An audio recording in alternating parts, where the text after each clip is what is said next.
I'm Sybil. I'm going to be doing immersion on yoga therapy for athletes, and I wanted to talk a little bit about what the program is going to offer. We're going to talk about the athletes and what sort of person are they and how can we motivate them to come actually in to do an individual private session or a group of sessions, or how can we create a class format that's really appropriate for them.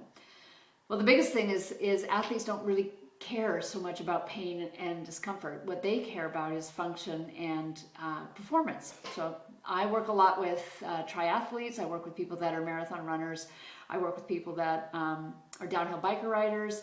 And what they're looking for is they want to do better, right? They want to perform better. They want to compete better. They want their times to be better. So if we can speak to them in those terms, and if we can talk to them a bit about just improving function, how the body is moving, that when the body moves better, they do better.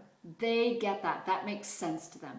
So we'll spend some of our time discussing this and discussing how to actually really meet them where they are rather than where we think we want them to be. The other part of it is that I look at a body and see why the body's working the way that it is. I see a lot of people with very inflamed and very tight and strong and sore, achy QL and lats. So down the quadratus lumbatum and down through the lats. Down in through there, they get really tight and over, just they're rigid, right? And so the question is, why is that overworking? Why is that doing what it's doing? So I don't provide a lot of stretches for that area. I look at the function of how the body's moving and the joints closest to it. So we do a lot of hip and leg work and improving how the leg bone and the pelvis have a relationship. We also then want to look at how do the ribs have a relationship with the pelvis. And obviously what's going through that is the spine. So the mobility of the spine. Once we get the body moving better, those muscles settle down, yeah? So a lot of what we'll be doing in this immersion is taking a look at these bodies, seeing what we see, noticing how they're moving, and then we just try to get them to improve how they're moving, and what happens is the pain and discomfort goes down. Function goes up, they perform better.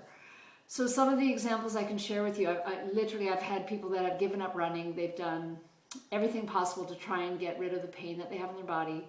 I bring them down the floor, do tiny little exercises. We get the joints working better. We get a bit more rotation in the spine.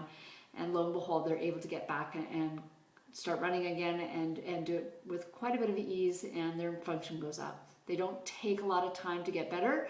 It's really about quieting some of the parts of the body that are overworking.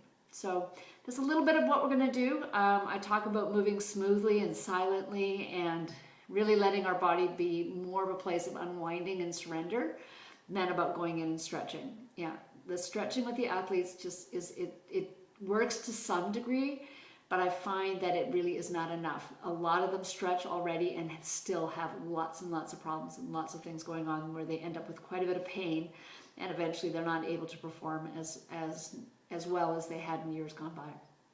So that's a little bit of what we're going to do. It's going to be a fun and exciting weekend. Lots of discussions, lots of hands-on looking at athletes bodies, figuring out how they move, why they're moving the way they are, and see if we can shift that pattern for them. So I look forward to meeting all of you.